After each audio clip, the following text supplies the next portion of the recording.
Good evening. We bring you the latest in the world of sports. I'm Boom Gonzalez. We give you the conversations you want to hear from your favorite icons and athletes. I'm Dip Dipianco. In tonight's Game Plan, we'll break down the players that have big shoes to fill in the upcoming PVL All-Filipino Conference. And we'll talk about LeBron James as the King inches closer to the all-time scoring record in the NBA. Buckle up, sports fans. Let's get in the game.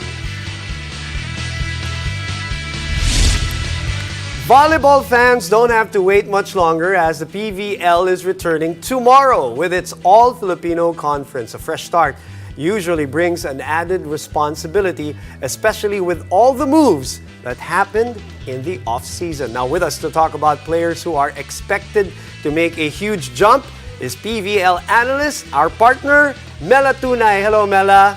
Welcome back. Hi, Boom. Hi, Mela. Hi, Dip. Hi, Boom. Good evening. Okay, well, my intro said it all, Mela. Some players with some heavy expectations, maybe with different expectations in the new year, some with the new team. So let's start with the team that we cannot overlook always at the start of the year, even if they did not win the last championship. The Creamline Cool Smashers, who won 2 championships in the year. What is the big adjustment? Who will have the big responsibility? Well, you know, before the conference, ang dami ng ingay about the movements and everything. Pero with regards to Creamline, they were very quiet until they released their photo. No, na they're very intact, they're very complete. But unfortunately, they also released that si Eliza won't be able to start the season with them because of her the injury she sustained during their last game. So one of the players na really expected to step up is Gemma Galanza, and I was actually interviewing her last night.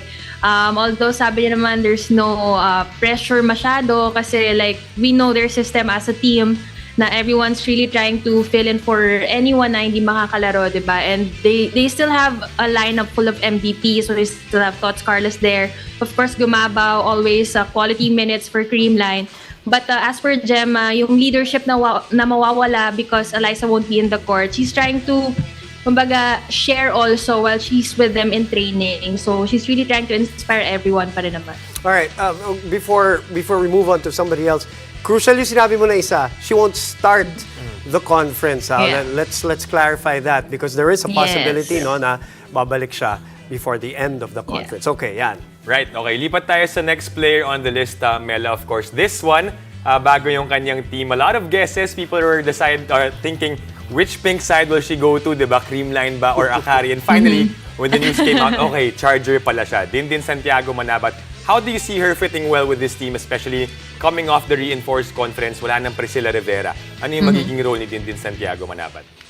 Alam mo, si Dindin, na-prank din ako nito Kasi when the news broke na parang magte-take a break muna siya, sabi ko, ano to, magbe-baby ka na ba ulit? So akala ko mag-rest siya from volleyball, but sabi niya, na break daw muna until we all found out through the news na she's joining the Akari Chargers. Pero you mentioned Priscilla Rivera, she's really the main gun during the reinforced conference, yung pilot season nitong pilot conference nitong Akari Chargers. So we've seen the potential, pero I think majority of what they've accomplished last conference was mainly from Priscilla Rivera. So I think with her departure, someone like a caliber ni Dindin Santiago Manabat, yung perfect replacement for her kasi we know na when they won that championship in 2021, she even scored 36 points, diba? So, in terms of scoring, in terms of leadership, I don't think si Dindin still has anything to prove. I guess it's just a matter of adjusting to her new team because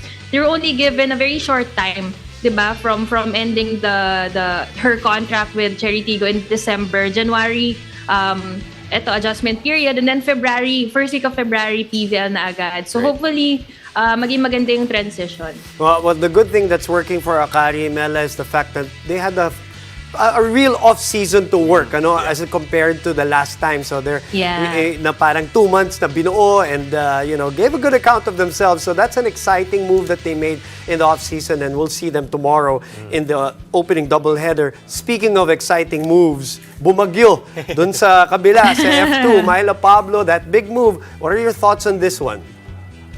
Well, for me, I'm really excited for Myla. I mean, si Myla isa rin yan sa mga veterano talaga in the Philippine volleyball scene. At one point, siya rin talaga yung kasabayan ni Alyssa, di ba, nung semi-pro pa. Sila nga yung mga bagyo kung tawagin. Right. But even with her winning the championship with Petrogas, even with her being in the finals ng Open Conference last year, parang na-miss natin yung consistent na bagyong Myla, diba? So, I guess, for me personally, iba si Myla Pablo kapag siya yung nagdadala ng team. Kasi with Pocari, diba, she's really the go-to person. Yeah. Iba rin yung performance niya kapag kami mga kahati siya sa spotlight. So, this time, I think ngayon ko lang makikita si Myla to be filled with so many veterans, na buong lineup veteran. So, I'm very excited for Myla kasi hindi na siya yung ate, hindi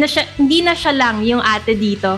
Kumbaga, very balanced na yung lineup ng F2 with Myla joining the squad. At saka sana healthy, no? Yung likod niya, yung chronic back problems niya all these years, Dip, Bella, sana hindi maging issue for this conference or this year. Right. Lipat tayo sa team na inalisan ni Myla Pablo, of course, the Petrogas Angels. You know, seldom, Mela, na when a team becomes a champion, seldom na maghihiwalay sila, diba? But then, a couple of changes for them, the head coach, and then Myla Pablo leaving. How do you see the rest of the core sticking together? How will they fit into this new system of Coach O?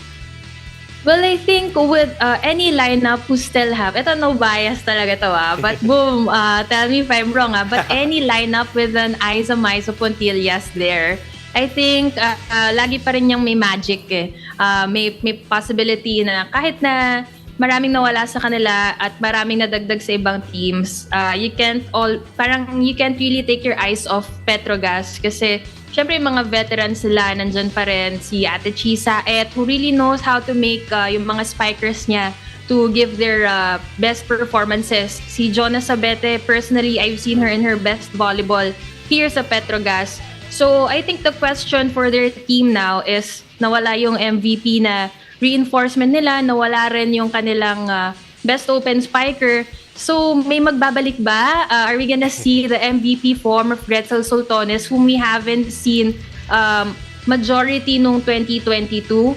So, lagi naman natin yung nakikita sa sports kapag may umaalis, it's either may nagbabalik or may nagpapakilala. So, yan yung abangan natin sa Petrogas. You know, yung sinabi mo na about kay Aiza Maiso, ako pa tinanong mo idol natin yan. One quick question on Petrogas though. The thought of Coach O handling veteran players, I don't think I've seen this.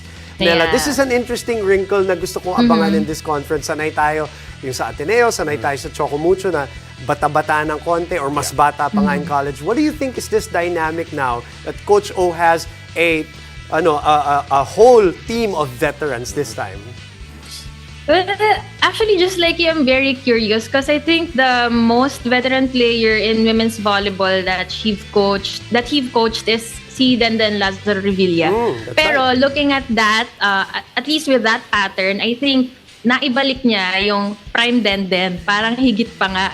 Diba, nung naglaro siya sa Chocomucho. I mean, Denden has played with multiple teams in the past after she graduated from Ateneo. But when she started playing for Coach Oliver, iba yung naging performance niya. So I don't know the magic behind that. Pero I'm very excited that Coach O is now handling more veteran players. Kasi baka sabi nga sa amin ng mga coaches, ang gamot daw sa kalimot ay paalala. So si Coach O, alam natin, mahilig yan sa basics. So maybe yung mga veterans sa team mas mag-perform din ng mabuti when they get to go back to those basic but very efficient skills na they can use in the games.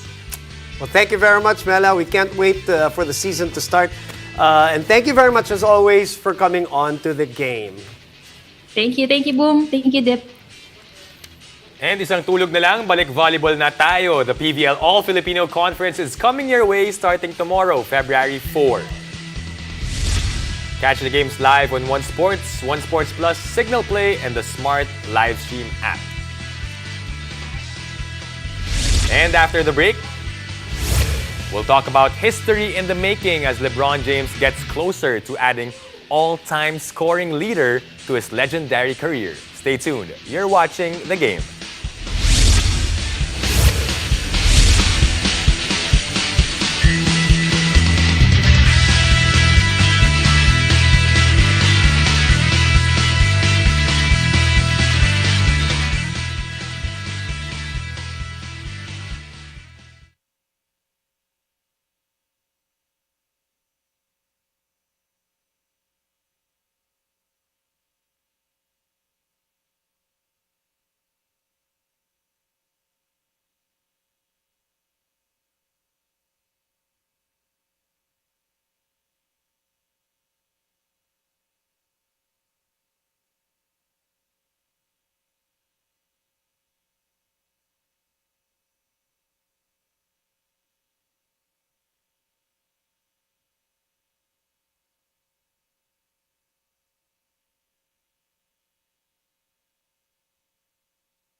Welcome back. You're still watching the game. NBA fans are currently witnessing history as LeBron James inches closer to the all-time scoring record of the NBA. We sat down with big-time LeBron fan and UAAP champion Brix Ramos to talk about the Kings' legacy on and off the court.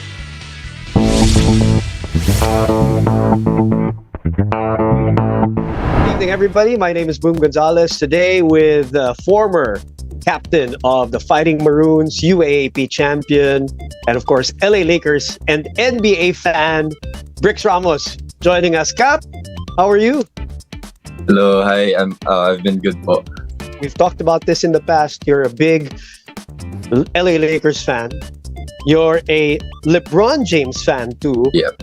So the question is, which came first, the chicken or the egg? Were you Well, an LA Lakers fan before LeBron came in, or you became a Lakers fan because of LeBron, because you were a fan of LeBron?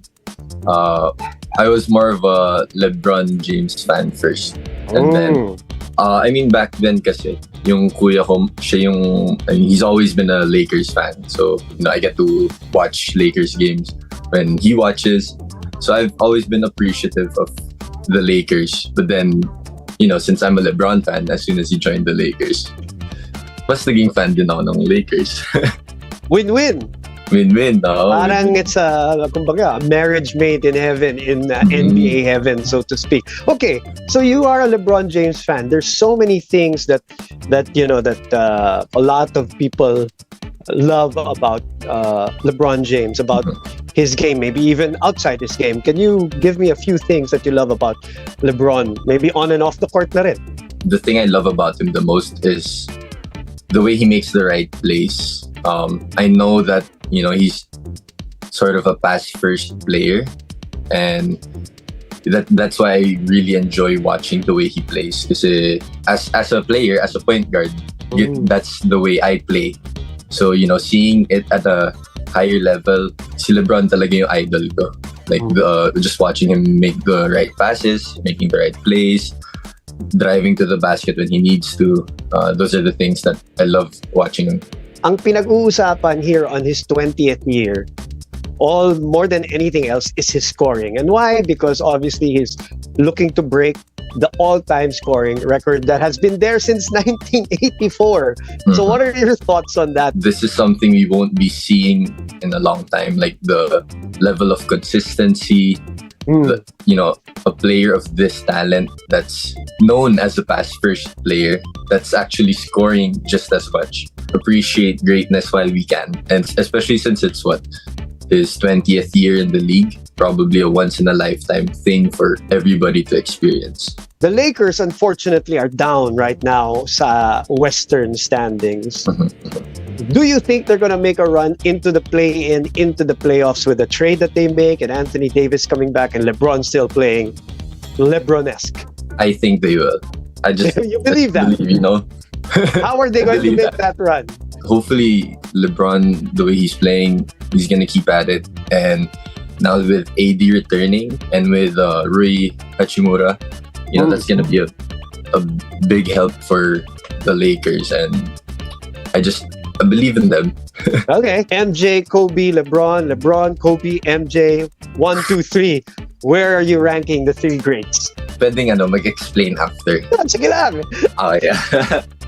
Before LeBron kasi, I was an MJ fan, but then, growing up, LeBron's the player I've grown up with. So, my top one is gonna be LeBron, top two MJ, top three Kobe.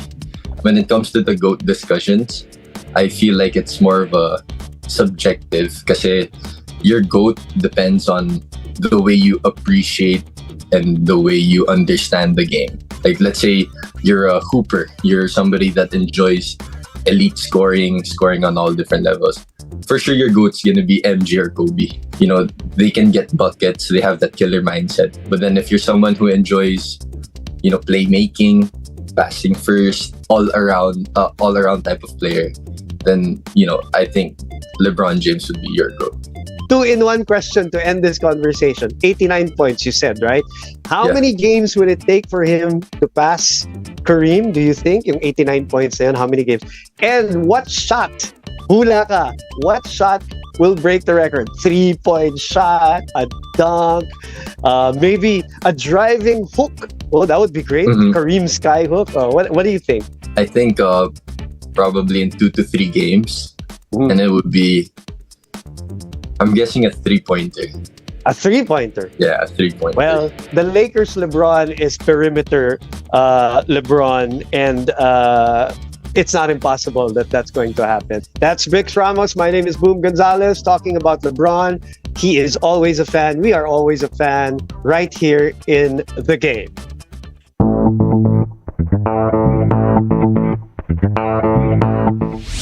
And that was Brix Ramos on the greatness of his idol, the King LeBron James, with of course my partner Boom Gonzalez. Boom, grabe no, what LeBron really has done, and really shows why he's the king in the NBA. At the time when we were talking about that, now as of today, 63 points. Yeah.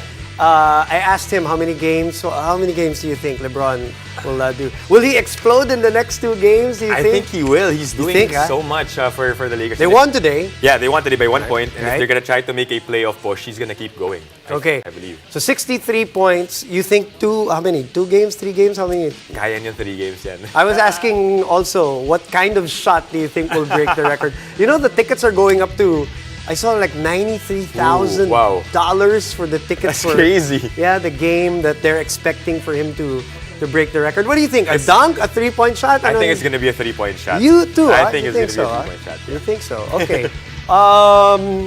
What is this in terms of the ranking, in your personal ranking? MJ, Kobe, LeBron? Well, like what Brick said, it's hard to, of course, rank them, especially if you grew up watching different eras, but also what type of play you actually want or support. But they play differently. I'm personally, I'm the guy who doesn't really want to rank them because they're their own greatness for me. You always I want to play safe.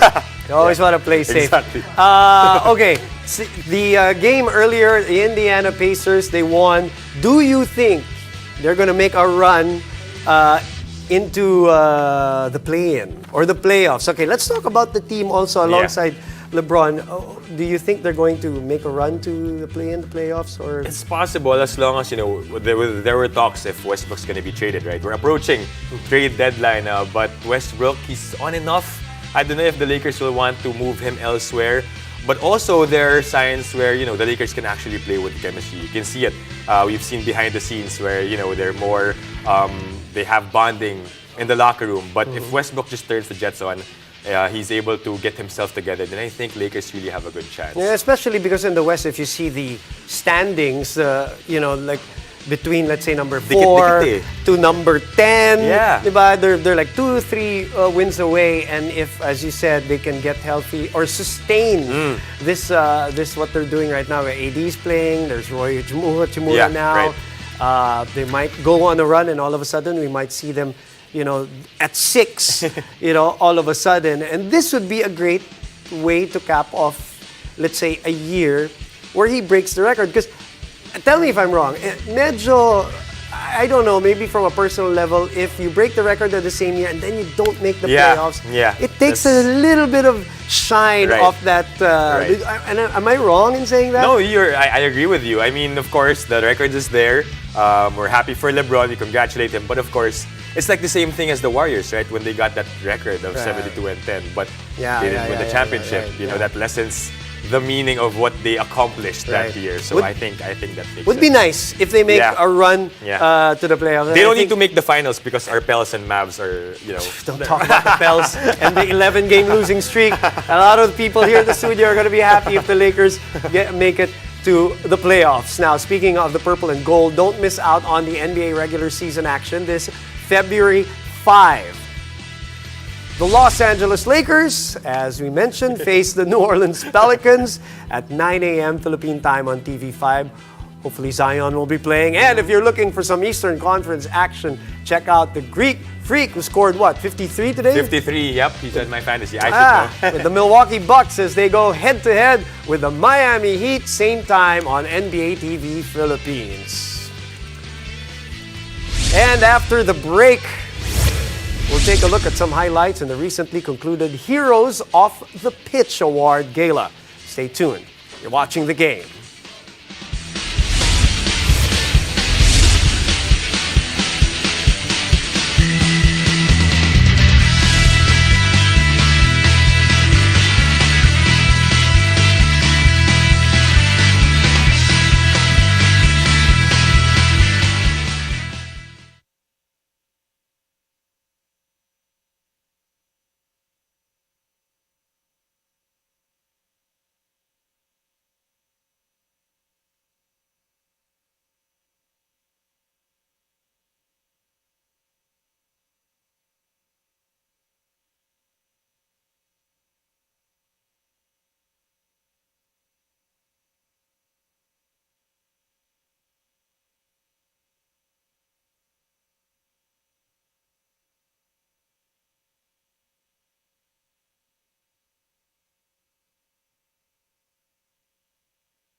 still watching the game, La Liga and the Interpork held an award gala called Heroes of the Pitch, or Off the Pitch rather, to honor the outstanding achievements of individuals and organizations in the Philippine sports industry that contributed to giving back to the community.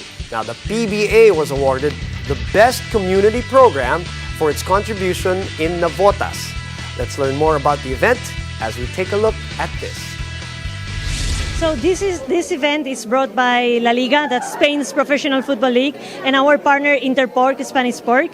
We're the leader football league in the world, but we have presence here in the Philippines to tap into our football fan base and our Filipino fan base. We believe that football is much more than sport itself. It goes beyond, and we have a responsibility of giving back to the society. So this event is just an award for those local organizations and athletes here in the Philippines that using sport are doing project for giving up to the society here in the Philippines. We wanted to reward other projects that used other sport as a tool to educate or give back to the community. In this sense, we analyzed different local projects here in the Philippines from different sports, and from basketball, the PBA was one of the projects that we reviewed, and it was the project awarded for the social project with PBA, TikTok, and Rain or Sign. And thank you for joining us. I'm Dip Bianco. And don't forget to catch us weeknights here on One News, One Sports, and One Sports Plus. I'm Boom Gonzalez. This has been The Game.